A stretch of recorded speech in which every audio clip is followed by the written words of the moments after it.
नमस्कार, मैं हूं राहुल सिन्हा। सत्ता के सभी न्यूज मित्रों का स्वागत है। सबसे पहले सत्ते पे सत्ता यानी 7 खबरें और दिलचस्प जानकारियां।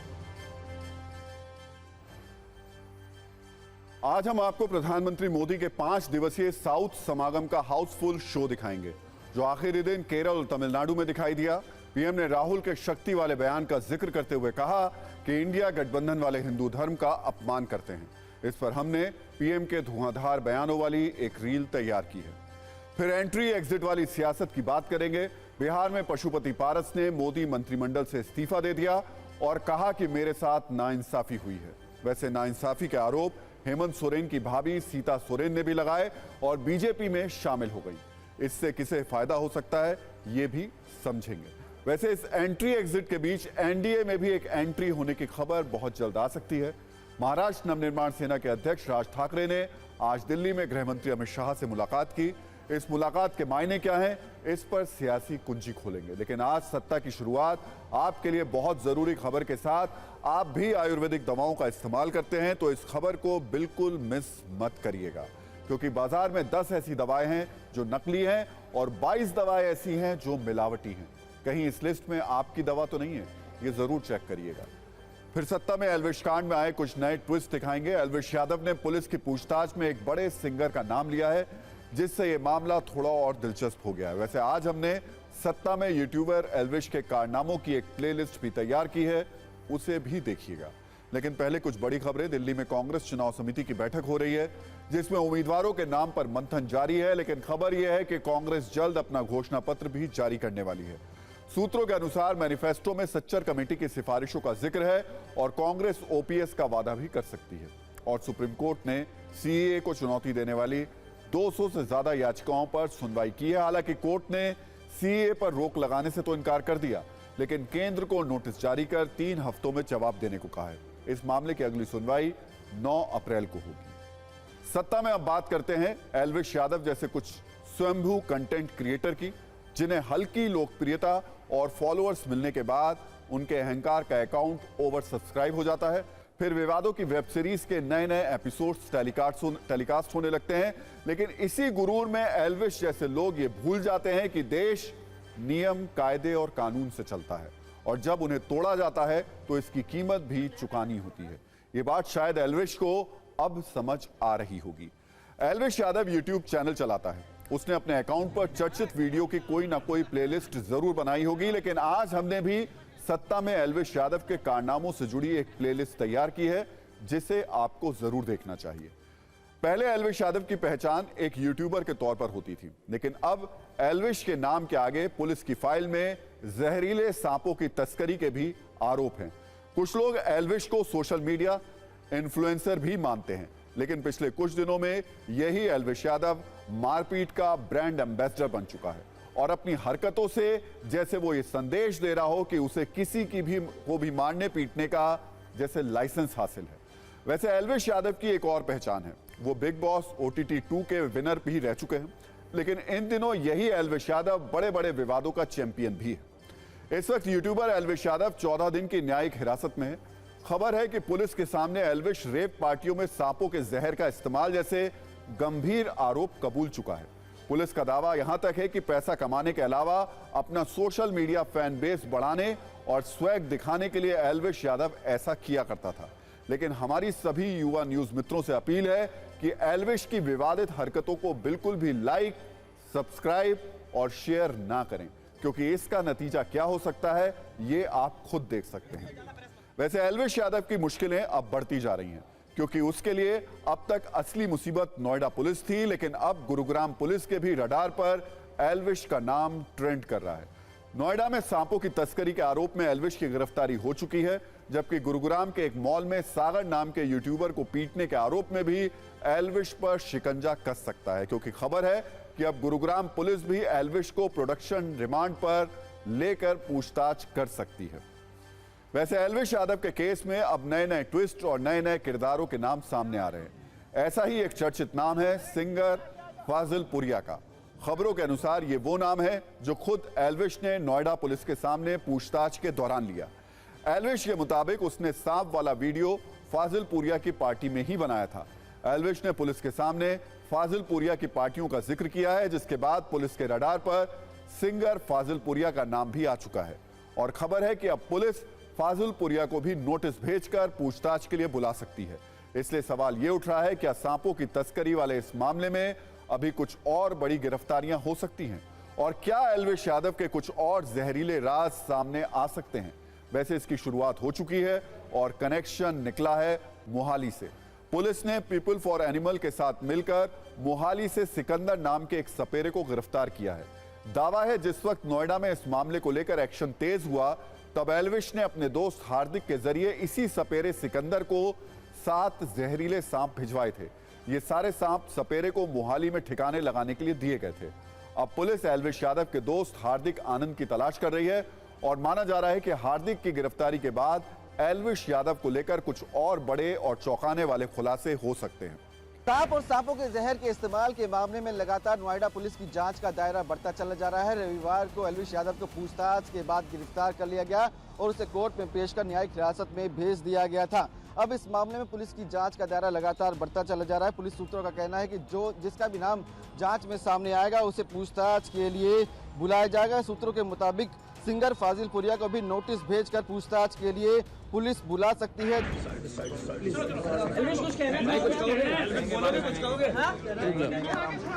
हमारे द्वारा इस संबंध में विवेचना की जा रही है और साक्ष्य संकलन के आधार पर जेल भेजा जा चुका है। गहनता से विवेचना प्रचलित है और विवेचना के दौरान जो भी साक्ष्य आएंगे या जो ऐसे व्यक्तियों के नाम सम्मिलित आएंगे उनसे विस्तृत पूछताछ की जाएगी।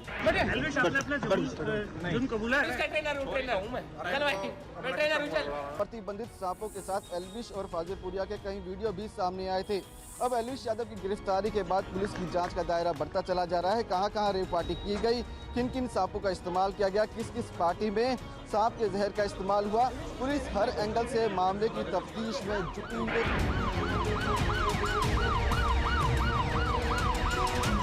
आपके सामने तो YouTube पर बहुत से वीडियो उपलब्ध हैं और बाकी चीज़ों को जो सोशल मीडिया प्लेटफॉर्म पर उपलब्ध हैं उनके बारे में जानकारी की गई तो बताया गया कि उनका वीडियो है।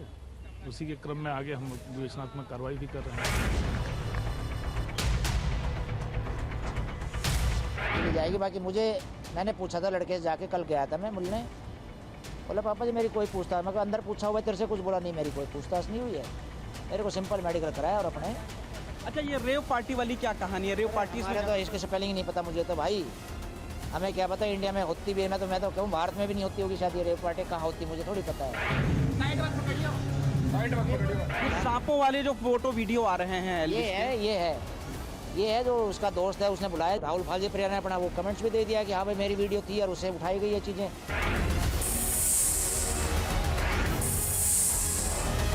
मम्मी मैंने मतलब कि मैं हुई नहीं, हमें भी पता था ही नहीं कोई दूर दूर तक इससे रिश्ता इन चीज़ों से, नाता इन चीज़ों से, तो लड़के को बेकार में फंसाया जा रहा है। आज स्वयंभू सेलिब्रिटीज का एक ऐसा वर्ग भी है जिसे लगता है कि सोशल मीडिया वाले इस युग में कंट्रोवर्सी ही फेमस होने का नया शॉर्टकट है। और इस लिस्ट में आप एल्विश का नाम भी शामिल कर सकते हैं, जिनके न सिर्फ अहंकार का अकाउंट ओवर सब्सक्राइब है बल्कि उनके कारनामों का अकाउंट भी ओवर सब्सक्राइब हो चुका है। इसलिए एल्विश पर लगे आरोपों की लिस्ट काफी लंबी होती जा रही है। एल्विश पर आरोप है कि मनोरंजन के लिए अवैध तरीके से पार्टी करने का उनके ऊपर आरोप है। एल्विश पर आरोप है रेप पार्टियों में सांपों के जहर का इस्तेमाल करने का। हाल ही में एल्विश का एक वीडियो हमने आपको दिखाया था जिसमें एल्विश ने गुरुग्राम के एक मॉल में यूट्यूबर को पीटा था और एल्विश पर यूट्यूबर को जान से मारने की धमकी तक देने के आरोप लग चुके हैं। हालांकि इन आरोपों की सच्चाई क्या है यह पता करने का काम नोएडा पुलिस और गुरुग्राम पुलिस का है, लेकिन एल्विश यादव हमारी सोशल मीडिया वाली पीढ़ी के लिए एक सैंपल की तरह है, जिसे यह समझना होगा कि कामयाबी को हासिल करना जितना मुश्किल होता है उतना मुश्किल होता है उस कामयाबी को संभाल कर रखना, क्योंकि कामयाबी के आने के साथ कई बार नैतिकता और जिम्मेदारी का बोझ भी आता है और अगर उस जिम्मेदारी को कोई ना संभाल पाए तो उसकी स्थिति एल्विश यादव जैसी हो सकती है। खुद एल्विश यादव को इन बातों पर आत्मचिंतन करने की बहुत ज्यादा आवश्यकता है। और अब राजनीतिक सत्ता की बात करते हैं, जिसमें चुनाव की तारीख करीब आती जा रही है और नेताओं के बीच ब्रेकअप और पैचअप तेजी से बढ़ते जा रहे हैं। राजनीतिक पैचअप और ब्रेकअप की आज 3 घटनाएं हुई और इसके 3 किरदार हैं। आज दिन भर यही तीन चेहरे मीडिया चैनल्स और सोशल मीडिया पर छाए रहे और पॉलिटिकली ट्रेंड भी हुए और तीनों घटनाओं का संबंध बीजेपी से है। राजनीतिक रूप से आज की सबसे बड़ी घटना दिल्ली में गृह मंत्री अमित शाह और राज ठाकरे की मुलाकात रही। माना जा रहा है कि राज ठाकरे एनडीए में एंट्री करने वाले हैं। राज ठाकरे की एंट्री से क्या बदलने वाला है, आपको ये विस्तार से समझाएंगे। दूसरी घटना बिहार की है, जिसमें पशुपति पारस ने मोदी सरकार से खुद एग्जिट कर लिया, कैबिनेट मंत्री पद से इस्तीफा दे दिया।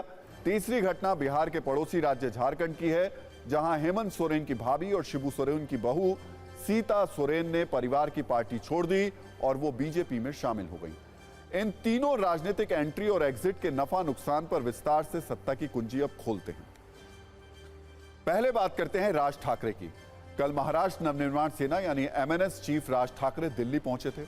आज सुबह बीजेपी नेता विनोद तावड़े उस होटल में पहुंचे जहां राज ठाकरे रुके हुए थे। फिर दोनों नेता साथ में गृह मंत्री अमित शाह के घर गए। यहां राज ठाकरे और अमित शाह की मुलाकात हुई, जिसकी तस्वीर मीडिया में आई, लेकिन बात क्या हुई इसकी कोई आधिकारिक जानकारी नहीं दी गई। सूत्रों के मुताबिक राज ठाकरे की एमएनएस एनडीए में शामिल हो सकती है और बीजेपी एमएनएस को दक्षिण मुंबई की सीट ऑफर कर सकती है। बीजेपी एक सीट देना चाहती है, लेकिन एमएनएस 2 चाहती है। अब सवाल है, जब बीजेपी पहले से एकनाथ शिंदे की शिवसेना और अजीत पवार की एनसीपी के साथ मिलकर चुनाव लड़ रही है, तो उसे राज ठाकरे की जरूरत क्यों पड़ी? आखिर बीजेपी राज ठाकरे से क्या हासिल करना चाहती है और उसके राज ठाकरे से क्या फायदे उसको मिल सकते हैं?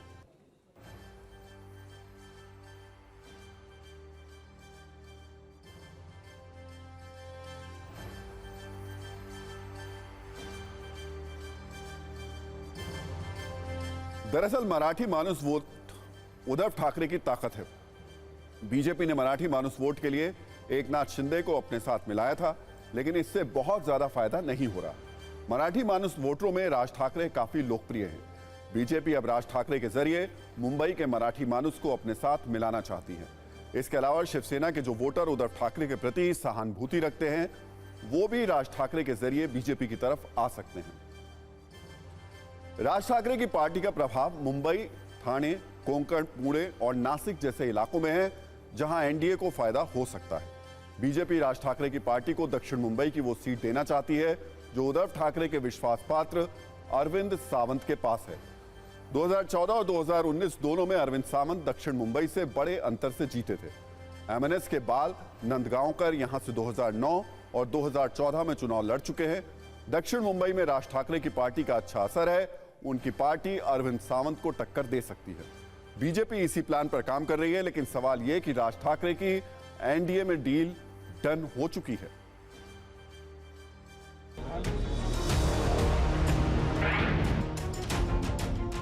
राज ठाकरे साहेबांना मी विनंती करतो की आज लोकांना लढणारी लोक पाहिजे।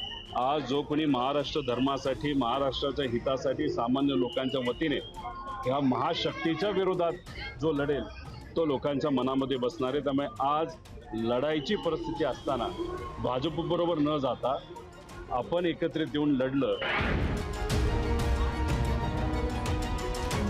के नेतृत्व में जो भी देश को आगे ले जाना चाहता है उनका स्वागत है, वो राज ठाकरे हो या बाकी दल हो।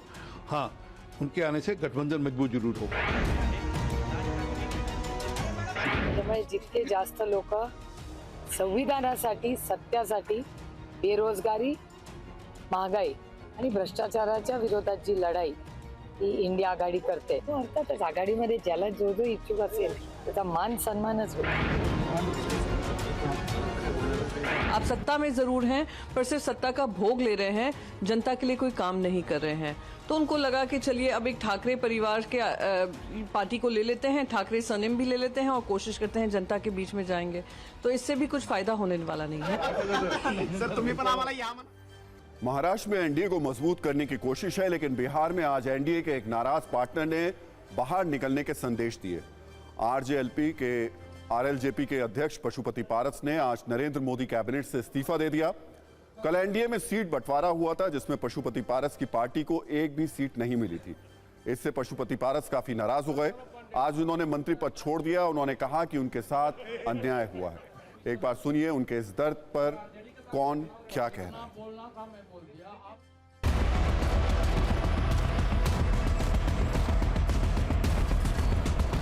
हमारे पार्टी के साथ और व्यक्तिगत रूप से हमारे साथ नाइंसाफी हुई, इसलिए मैं भारत सरकार के कैबिनेट मंत्री से मैं त्याग पत्र देता हूँ।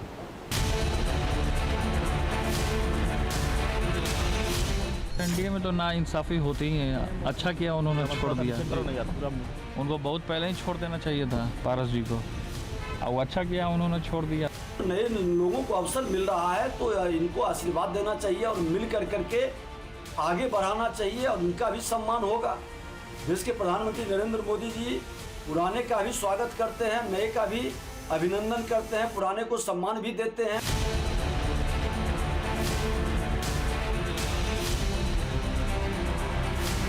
जितने लोग जो है अन्याय से पीड़ित हैं, वो सब लोग आकर के हमारी कॉमन लड़ाई है, उस लड़ाई में जो है वो सामने सम्मिलित हो, एक सिपाही के तौर पर सम्मिलित हो। हम तो चुनाव लड़ेंगे।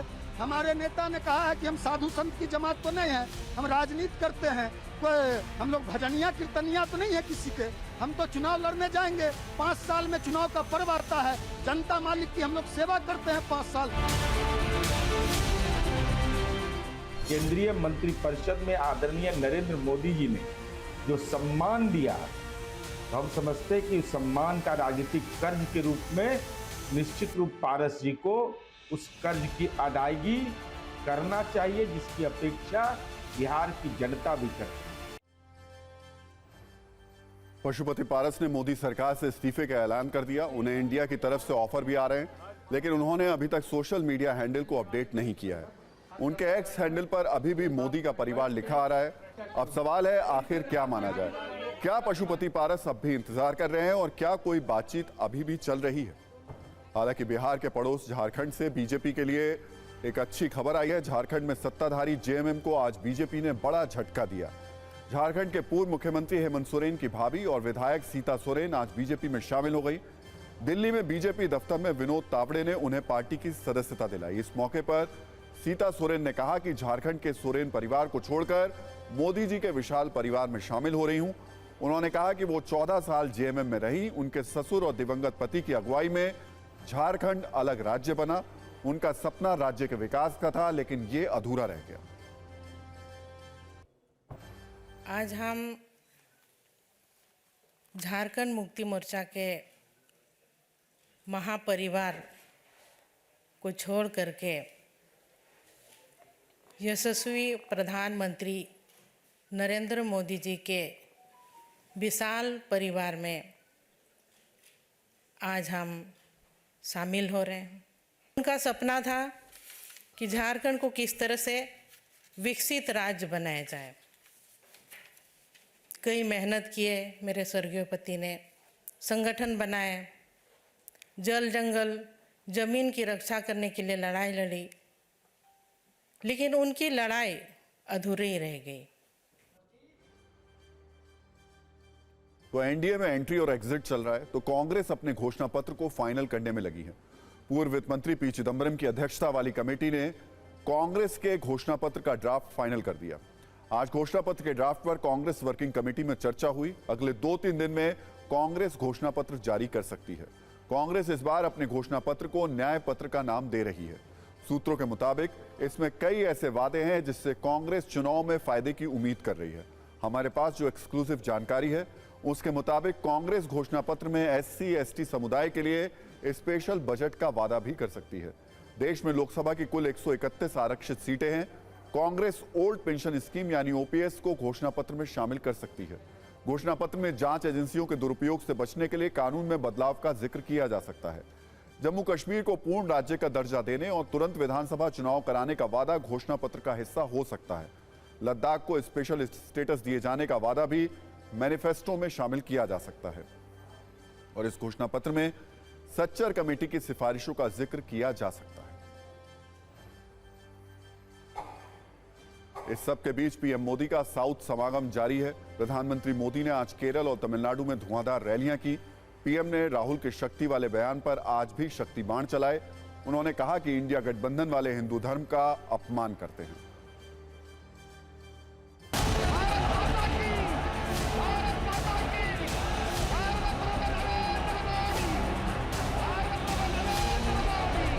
तमिलनाडु ये डिसाइड कर चुका है कि 19 अप्रैल को एक वोट बीजेपी को जाएगा, एनडीए को जाएगा।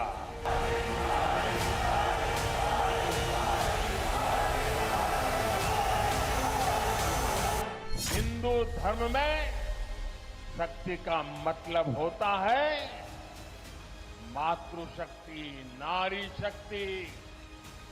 कांग्रेस और डीएमके का इंडी अलायंस कह रहा है कि वो इसका विनाश करेंगे। शक्ति का विनाश करने की इच्छा रखने वालों को तमिलनाडु सजा देकर रहेगा।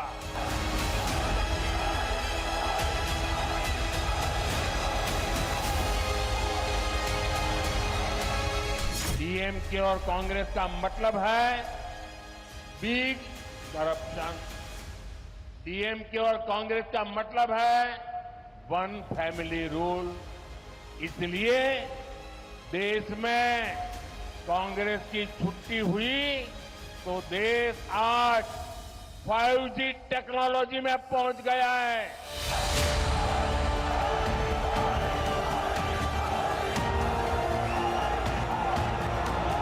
तमिलनाडु में डीएमके का अपना अलग ही 5G चल रहा है।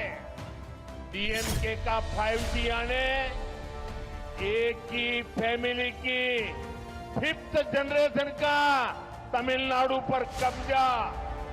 इस 5G फैमिली ने 2G स्कैम करके पूरी दुनिया में भारत और तमिलनाडु की इमेज गिराई है।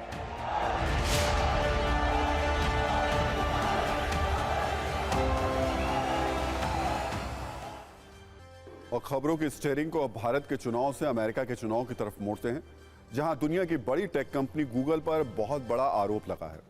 आरोप है कि गूगल ने अमेरिका के चुनाव को एक बार नहीं बल्कि कई बार प्रभावित करने की कोशिश की। भारत के लिए खबर इसलिए अहम है क्योंकि भारत में हर 5 में से 4 इंटरनेट यूजर्स गूगल का किसी न किसी रूप में इस्तेमाल करते हैं। ऐसे में सवाल ये, क्या गूगल पर जिस तरीके से अमेरिका के चुनाव को प्रभावित करने का आरोप लगा है वो खतरा भारत के चुनाव में भी है? इसलिए इस खबर पर आज हमने चुनाव में डिजिटल मीडिया की बढ़ती भूमिका पर एक ज्ञानवर्धक कुंजी तैयार की है, जिससे आप ये समझ पाएंगे कि कैसे डिजिटल मीडिया चुनाव को प्रभावित करती है। अब इससे पहले खबर को आप समझ लीजिए। अमेरिका में फॉक्स न्यूज ने मीडिया रिसर्च सेंटर की स्टडी के आधार पर दावा किया है कि टेक कंपनी गूगल ने पिछले 16 वर्षों में 41 बार अमेरिकी चुनाव में दखल दिया, उसे प्रभावित करने की कोशिश की। इसमें कहा गया कि पिछले कुछ चुनाव में गूगल का प्रभाव तेजी से बढ़ा है। यह अमेरिका के लोकतंत्र के लिए हानिकारक है। गूगल ने अपने पसंद के उम्मीदवारों की मदद की, खासकर ऐसे उम्मीदवारों को नुकसान पहुंचाया जो लेफ्ट विंग के विरोधी थे, यानी जो उम्मीदवार वामपंथ की विचारधारा के विरोध में थे उन्हें हराने की कोशिश हुई। अपनी स्टडी में एमआरसी का एक और बड़ा दावा है। खुद गूगल के अधिकारियों ने यह माना कि गूगल ने वामपंथी विचारधारा को बढ़ाने के लिए अपनी पहुंच और संसाधनों का इस्तेमाल किया। 2008 से ही गूगल उदारवादी या वामपंथ समर्थक विचारधारा के लिए काम कर रहा है और 2016 में डोनाल्ड ट्रंप के अमेरिका के राष्ट्रपति बनने के बाद यह काम और मजबूती से किया जा रहा है। मीडिया रिसर्च सेंटर ने अपने दावे पर कुछ उदाहरण भी दिए, जैसे गूगल ने 2008 में जॉन मैककेन के मुकाबले बराक ओबामा का पक्ष लिया। 2012 में फिर से मिट रोमनी के मुकाबले बराक ओबामा का पक्ष लिया। 2016 में हिलेरी क्लिंटन को नुकसान से बचाने के लिए गूगल ने अपने एल्गोरिदम से ऑटो फिल रिजल्ट को हटा दिया, जबकि ट्रंप और बर्नी सैंडर्स के साथ ऐसा नहीं किया गया। गूगल पर लगे आरोपों पर अमेरिका के बड़े कारोबारी इलॉन मस्क भी सक्रिय हुए। उन्होंने एक्स पर पोस्ट किया कि गूगल हर चुनावी मौसम में डेमोक्रेट्स की मदद के लिए हजारों बार हस्तक्षेप करता है। ये तब अपेक्षित है जब उनकी सेंसरशिप टीमें बहुत वामपंथिक राजनीतिक विचारधाराएं रखती हैं। और अब आते हैं भारत पर, क्योंकि आपके मन में यह सवाल हो सकता है कि गूगल ने अमेरिका में चुनाव को प्रभावित किया तो इससे भारत का क्या लेना देना। दरअसल गूगल पर लगे आरपो से भारत पर जो आरोप लगे हैं उससे भारत पर भी असर हो सकता है। डेटा एजेंसी सोशल और डिजिटल मीडिया पर रिसर्च करने वाली संस्था कामोस्कर के 2023 में पब्लिश एक रिपोर्ट के मुताबिक भारत में इंटरनेट इस्तेमाल करने वाले 5 में से 4 लोग YouTube देखते हैं और YouTube गूगल का हिस्सा है।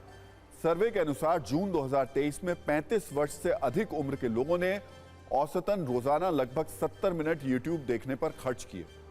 18 से 44 वर्ष के लोगों में 96% ने कहा कि वो YouTube शॉर्ट्स देखते हैं, जिनके पिछले 5 वर्ष में टीवी पर YouTube देखने वालों की संख्या बहुत तेजी से बढ़ी है।